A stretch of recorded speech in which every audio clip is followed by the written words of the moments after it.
오늘 요한복음 5번째 시간입니다. 성전의 참된 주인 예수. 우리가 올 한 해는 예수님이 누구신가? 이 예수님에 대해서 좀 이렇게 우리가 좀 뚫어져라. 우리가 말씀을 좀 보면서 예수님에 대한 발견들을 해갔으면 좋겠어요. 우리 지난 주일의 이야기들도 여러분 같이 좀 정리해 볼까요? 가장 유명한 이야기죠. 성경 속에서 가장 유명한 본문의 이야기를 우리가 지난주 보셨어요. 우리 어린 아이들도 다 아는 얘기죠. 물로 뭐를 만드셨습니까? 물로 포도주를 만드신 사건입니다. 물로 포도주를 만드신 예수님에 대해서 함께 지난주가 묵상을 했는데, 여러분, 물을 가지고 포도주를 만드는 것은 단순하게 기적에만 머물렀던 사건이 아닙니다. 그 얘기는 바로 예수님이 그와 같은 분이시라는 거예요. 물을 포도주로 만드시는 분, 기적만이 아니라 물을 포도주, 이거 본질의 변화거든요. 본질을 변화시키는 분이시다. 더 나아가면 오직 예수님만이 저와 우리를 구원하시는 참된 메시아가 되신다. 그렇죠? 우리의 죄인된 우리를 의인으로 바꿔주시잖아요. 누구 피로? 예수님의 피로. 예수님의 피로 그 변화, 본질의 변화를 주시는 분이 바로 이분이셔 라고 성경이 소개하고 있는 거예요, 여러분. 그래서 이것을 표적이라고 말씀을 드렸잖아요. 표적, 사인입니다. 가리키는 바가 있다라는 거죠. 메시아로서의 참되신 메시아, 참되신 메시아로서의 예수를 가리키고 있는 표적이다. 그래서 우리는 이 본문의 말씀 통해서 나의 일상의 결핍 안으로 들어오시는 예수님에 대해서 발견하게 됩니다. 나의 필요, 심지어 잔치집에 포도주가 떨어진 것 같은 이 절망, 이 결핍 가운데 주님이 찾아오셨잖아요. 결핍 속으로 찾아오셨잖아요. 그 사람에게 찾아가셨어요. 주님은 찾아오셨어요. 오늘 그 주님께서 여러분들의 심령 속에 찾아가신 줄로 믿습니다. 찾아가셔서 주님이 뭐 하시냐는 거죠. 주님이 무엇을 하고 계십니까? 순종을 구하고 계세요. 여러분들에게 순종을, 우리가 예수를 믿으려 할 때에 반드시 필요한 태도가 하나 있다면 그것은 바로 말씀에 순종하려고 하는 태도가 여러분 우리에게 있어야 되는 거죠. 말씀을 잘 듣고 그 말씀에 순종하려는 태도가 가장 먼저 요구되고 있다. 자, 심지어 여러분 이 순종을 기억나시죠? 이제 지난주 같이 들었던 말씀이니까 이제 여러분 그 순종을 하인들이 어디까지 순종했습니까? 기억나지? 아구까지 채우니 아구까지. 여러분 하인들이 굳이 아구까지 채울 일이 있나요? 굳이 그렇게 안 해도 돼요. 시키는 일만 이렇게 하면 돼요. 얼추 채우면 되었을 그 일을 성경은 굳이 아구까지 채웠다라는 기록을 남겨놓고 있잖아요. 다시 말하면 하나님은, 예수님은 그들의 그 완전한 순종을 사용하셨다라는 거죠. 순종이 완전하게 될 때에 하나님은 그 순종의 역사를 그 현장 속에서 이와 같은 표적으로 베풀어 주시더라. 어떻게 됐습니까? 물이 포도주로 바뀌어 버렸다는 사실입니다. 그런데 이건 여러분 증명의 영역이 아니에요. 여러분들이 어떻게 해서든 집에다가 물을 떠놓고요. 한 1년, 2년 기다려 보십시오. 한번 기다려 보셔요.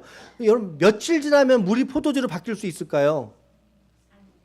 이거 며칠이 아니라 몇 년이 지나도 물은 결코 포도주가 될 수 없습니다. 그런데 오늘 말씀 보세요. 성경에서 이 예수님이 그 불가능한 일을 행하셔서 우리에게 보여주고 계시잖아요. 오늘 나의 이 불가능한, 내가 구원받았다는 사실, 나를 구원하신다는 사실, 나의 이 불가능한 일을 오늘 예수님만이 이루신 줄로 믿습니다. 그래서 우리는 마지막으로 예수님에 관해 묵상할 때 내 삶의 참된 변화를 이루어 주시는 분이라는 것을 우리가 지난주에 발견하게 됩니다. 살펴보게 되었어요. 이 표적의 목적이 무엇인가? 우리 2장 11절 말씀 같이 읽겠습니다. 2장 11절 시작. 예수께서 이 첫 표적을 갈릴리 가나에서 행하여 그의 영광을 나타내심에 제자들이 그를 믿으니라. 아멘. 아멘. 우리에게도 이 믿음을 오늘 요구하고 계십니다. 자, 그러면서 12절 말씀 시작. 그 후에 예수께서 그의 어머니와 형제들과 제자들과 함께 가버나움으로 내려가셨으나 거기에 여러 날 계시지는 아니하시니라. 여러 날 계시지 아니했어요. 가버나움으로 내려갔는데 여러 날 계시지 아니했어요. 그 이유가 뭘까요? 13절에서 풀어줍니다. 오늘 말씀 13절에 유대인의 유월절이 어땠다고요? 가깝다는 거죠. 아하, 예수님도 이스라엘의 남성이시죠. 남성으로서 지켜야 될 마땅한 이 절기에 동참하고 있는 모습 보여주고 있어요. 퀴즈. 여러분, 이스라엘의 남성들이 1년에 3번 지켜야 될 명절이 있는데 혹시 그 절기가 뭔지 기억하십니까? 그래, 맞습니다. 기가 막히. 다음 주에 필사 성경을 드려요. 유월절, 초실절, 장막절. 그죠, 여러분? 유월절, 초실절, 장막절, 이거를 다른 이름으로 무교절, 맥추절, 그리고 수장절이라고 불러요. 이 맥추절을 칠칠절이라고도 부르거든요. 하신 말씀이 맞는 거죠. 자, 이 중에서도 어떤 명절을 지키러 오셨어요? 오늘 말씀해 보니까 유월절. 자, 유월절은요, 우리식으로 표현한다면 설날이에요. 우리식으로 설날이에요. 설날을 지키러 지금 하나님 앞에 와서 지금 제사를 드리려고 한 거예요. 지도를 보면요, 여러분, 지도가 없는데 지도를 보면 가버나움이 근거지이신데, 자, 가버나움이 위에 갈릴리 바다 동북쪽에 있으니 서북쪽에 있으니까, 그래도 예루살렘은 요 밑에 쪽에 있거든요. 밑에 있어요.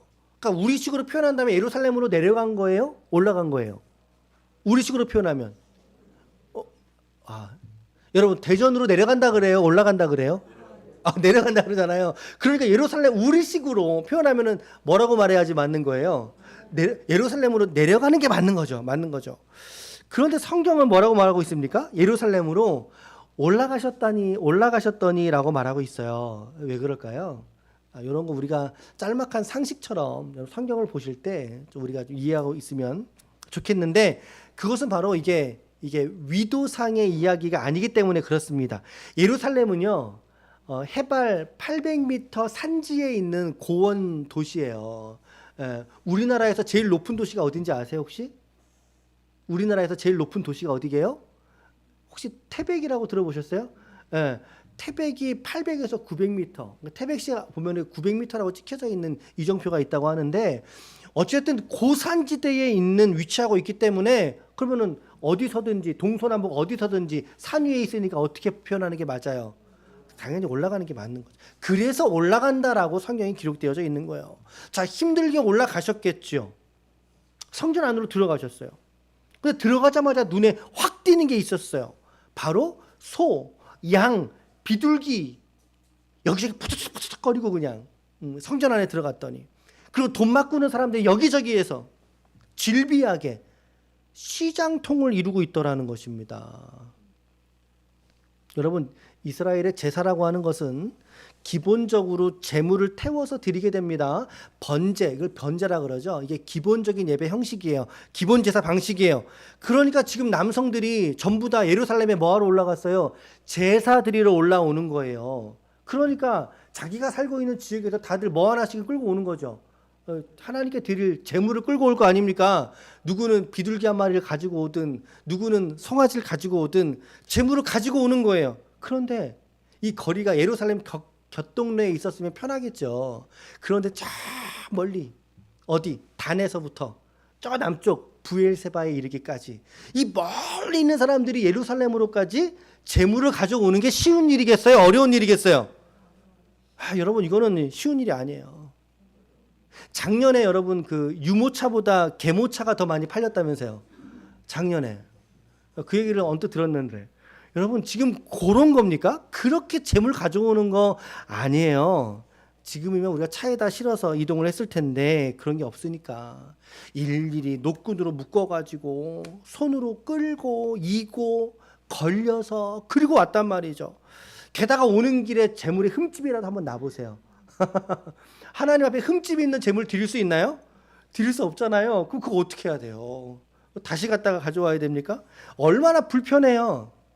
그러니까 당연히 공급과 수요의 원칙이 생겨서 성전 근처에서 뭘 파는 사람들이 생겼다?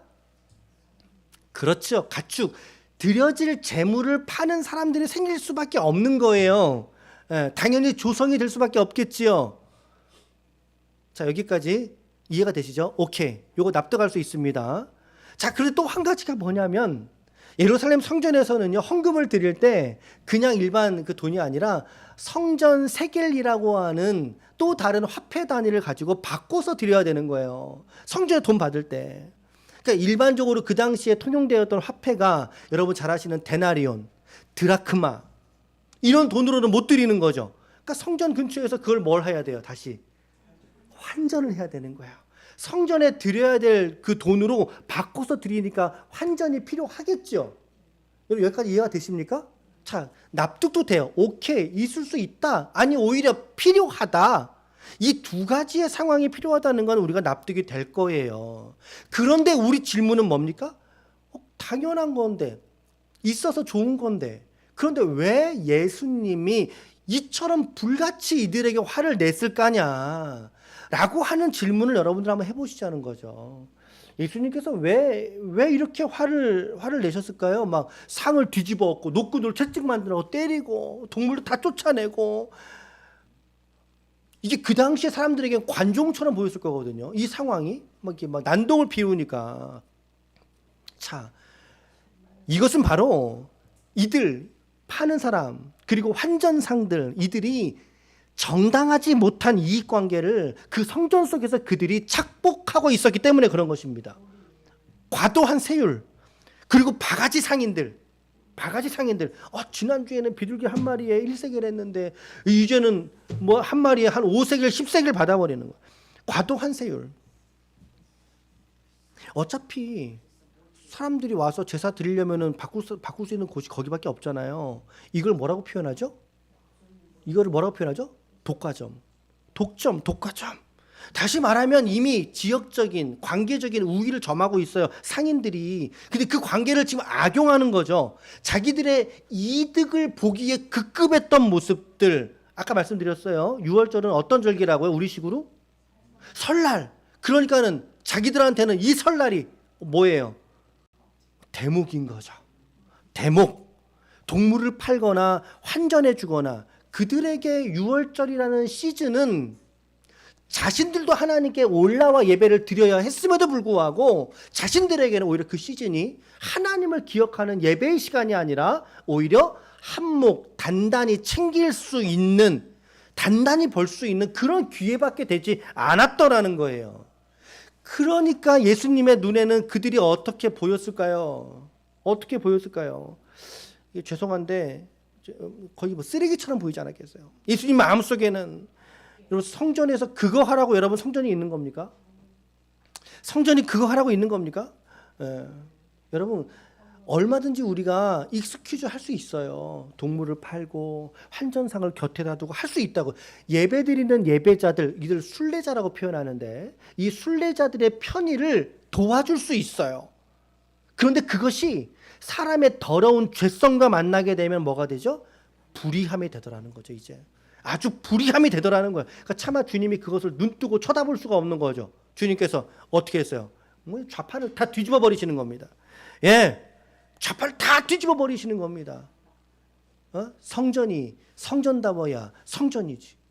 예배가 예배다워야 성전이지. 너희가 드리는 절기가 절기다워야 참된 절기지. 그 정신은 어디로 가고 너희들이 이 돈 벌기에 눈이 팔려가지고 사람들아. 그런 마음이 가장 크셨던 거예요. 예수님이. 그 열심, 성전을 성전답게 정화하려는 그 열심, 하나님을 향한 참된 예배를 사모하는 그 열심이 예수님을 집어삼킨 거죠. 그래서 하신 말씀이 뭐예요? 16절 말씀으로 외치셨어요. 예수님께서 16절 시작.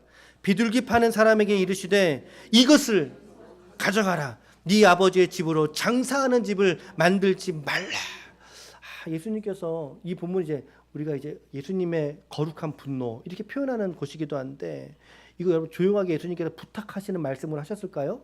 이 말씀이 하시는 억양을 아니실 것 같아요. 예수님의 이 본인의 말 중에 가장 큰 목소리로 가장 엄중하고 단호하게 말씀하지 않으셨겠어요?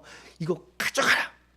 내 아버지의 집을 장사치의 집으로 만들지 말아라 라고 하지 않으셨겠어요? 자, 이 모습이 떠오르는 거예요, 제자들의 마음속에. 그래서 훗날 제자들이 예수님의 그 모습을 떠오르면서 회상하는 구절을 기록하게 됐으니 그게 17절입니다. 17절은 회상신이에요. 회상. 시작. 제자들이 성경 말씀에 주의 전을 사모하라는 열심히 나를 삼키리라 한 것을 뭐 했다고요? 기억했다라는 거예요. 그러니까 당시에 있었던 제자들은 몰랐어요. 예수님 왜 저래? 근데 훗날 이 기록을 기록할 때쯤 보니까 제자들이 깨달은 거죠. 그때 예수님의 마음이 이거였구나 라고 깨닫게 되고 기억하게 되는 것입니다. 자, 그랬더니 주변에서 사람들이 예수님을 보는 거죠. 저 사람 지난번에도 갈릴리에서도 그 사람들에게 그러더니 여기서 또 이러고 있네. 저 사람이 혹시 뭔가 우리에게 보일 기적이 뭐가 없나? 사람들이 호기심을 확 사게 되는 거죠. 예수님이 관심을 받게 되는 거죠. 그래서 우리에게 무슨 표적을 보이려고 그러시오? 물었더니 주님께서 대뜸 하시는 말씀이 야, 이 성전 헐어버려. 내가 3일 만에 다시 지을게. 3일 만에.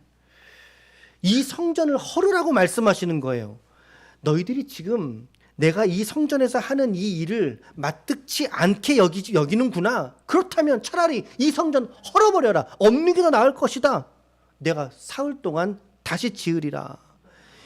그런데 이게 그 당시 지식으로는 말도 안 되는 일이에요. 이게 말도 안 되는 얘기예요.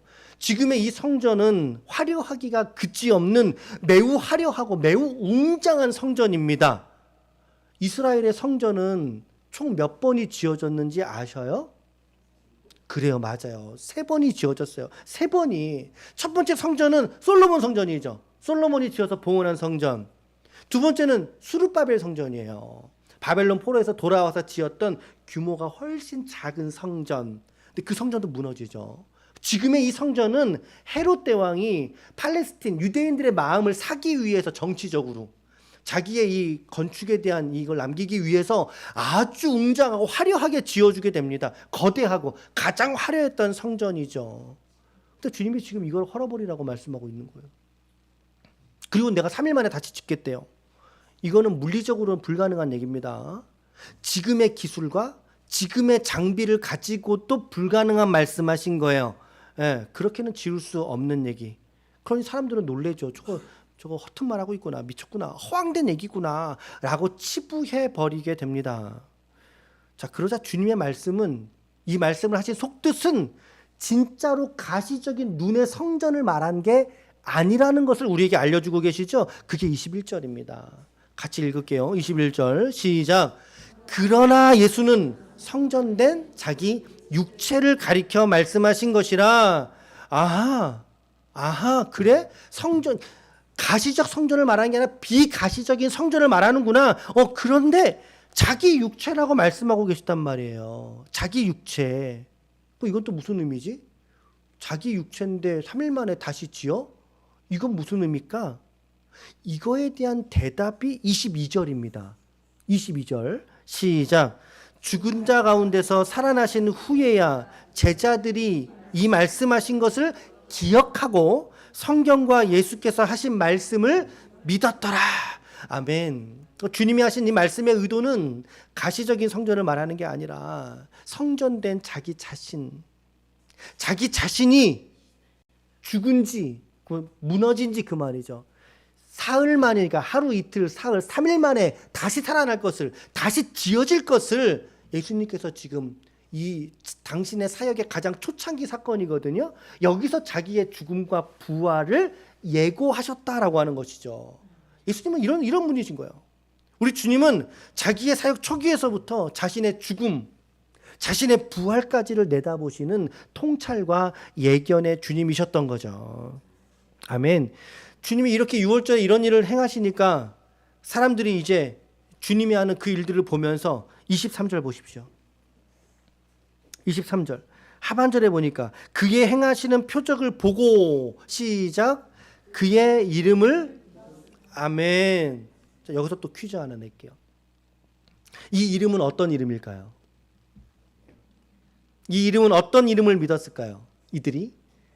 네, 그리스도라고 하는 이름입니다. 그리스도. 우리가 예수님 말할 때 뭐라고 표현해요? 예수? 그리스도라고 말합니다. 예수님은 뭐예요? 아니 그게 아니라 예수님은 본인의 본명 이름이세요. 이름.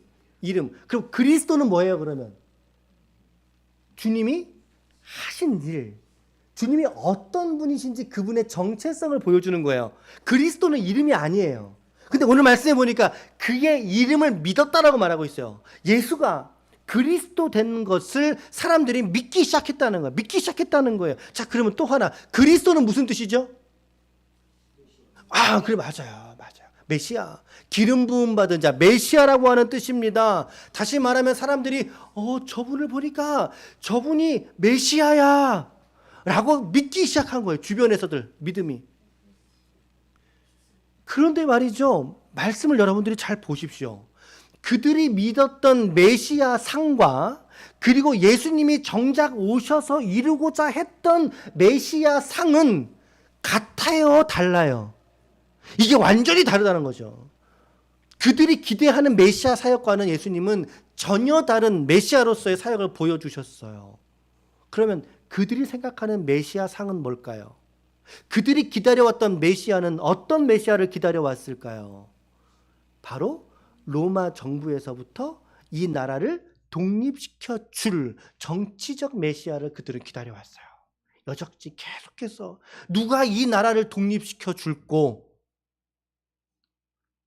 그 인물을 이제 그들은 예수로 낙점을 찍었던 거죠. 저 사람일 것 같아.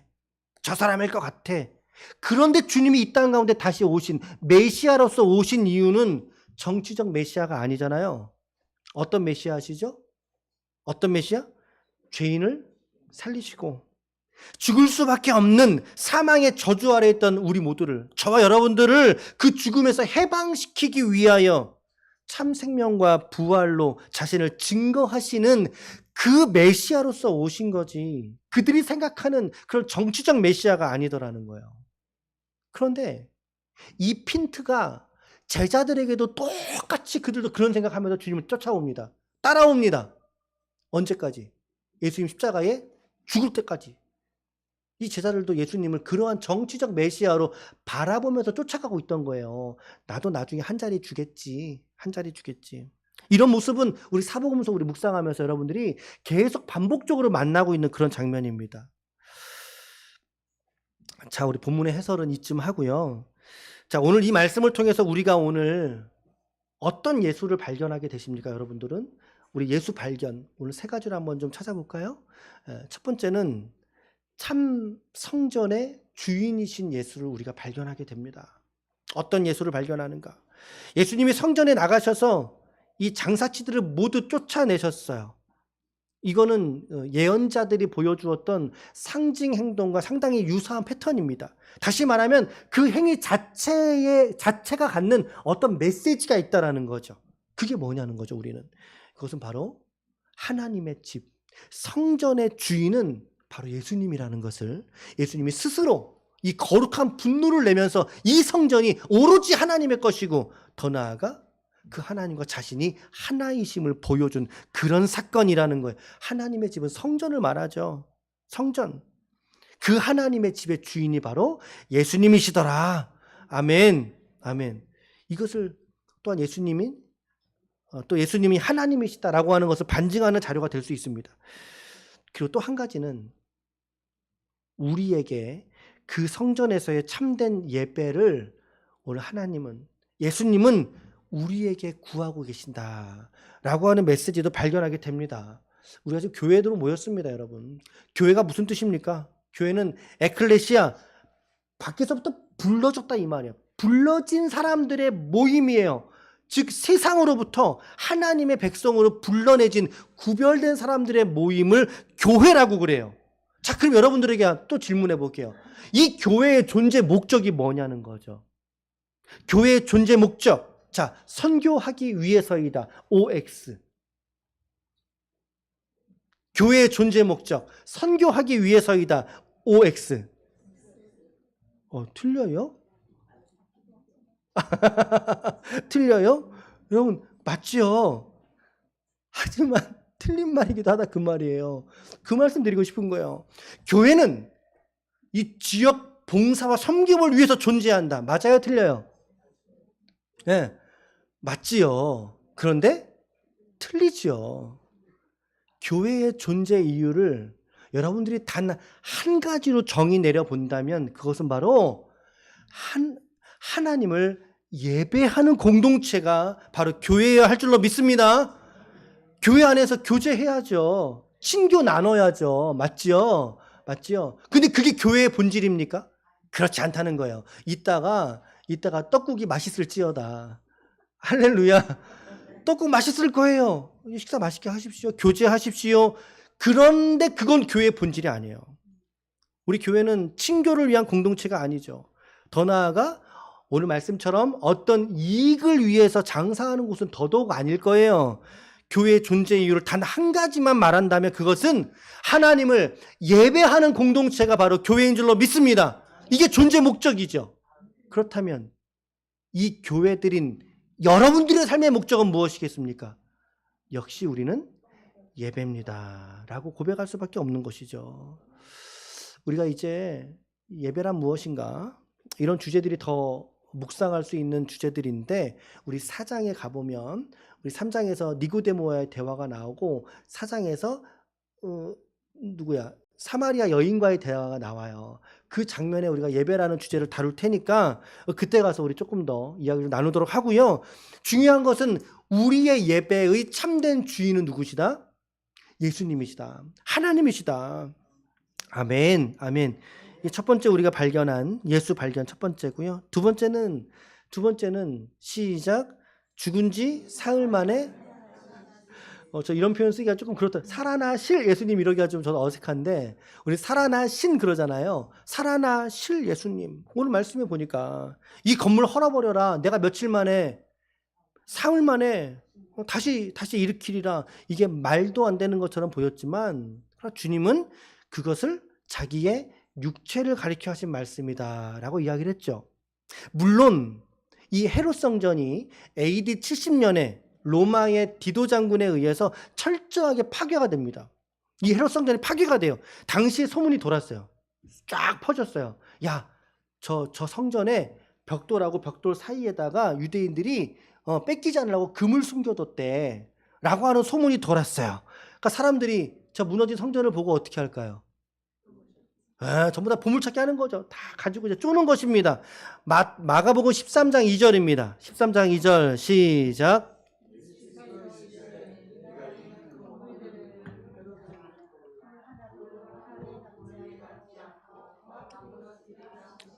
아멘.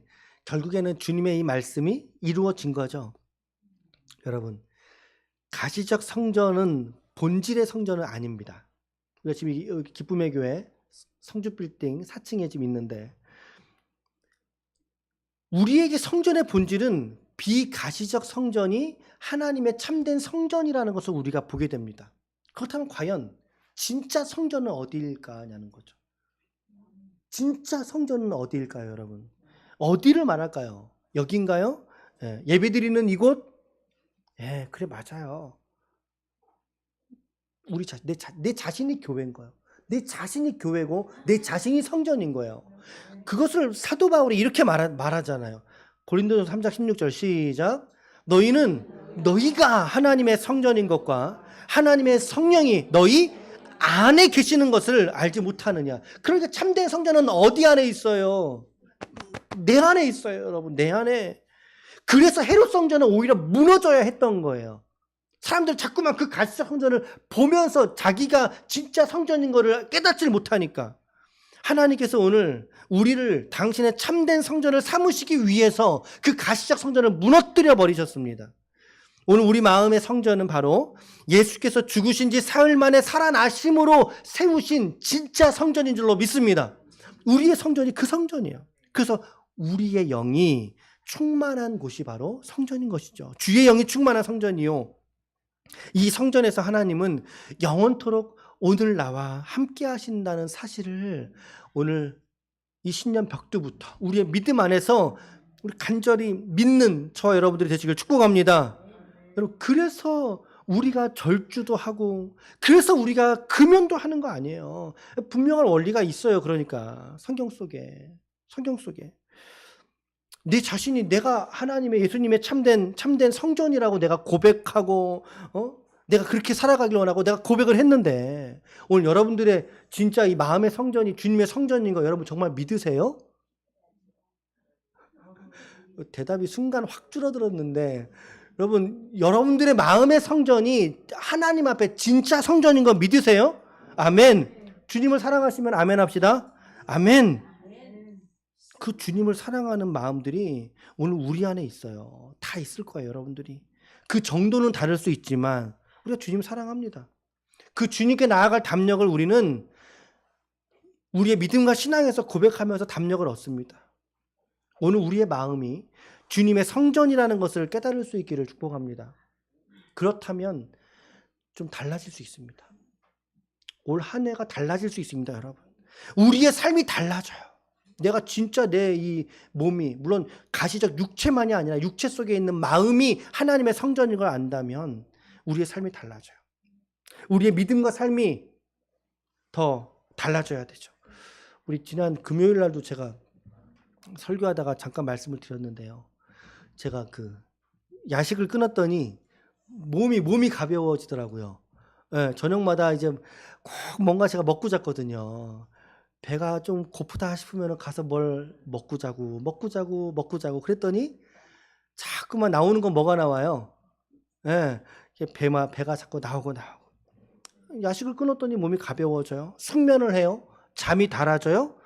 하루에 우리 또 이렇게 앉았다 일어났다. 요새는 또 스쿼트라고 말해야죠. 예, 그거를 이게 몇 개를 하니까 이제 하체가 힘이 생기고 그런 표현 있죠. 그 후달린다고 하잖아요. 이게 섰는데 후달리지가 않는 거예요. 후달리지.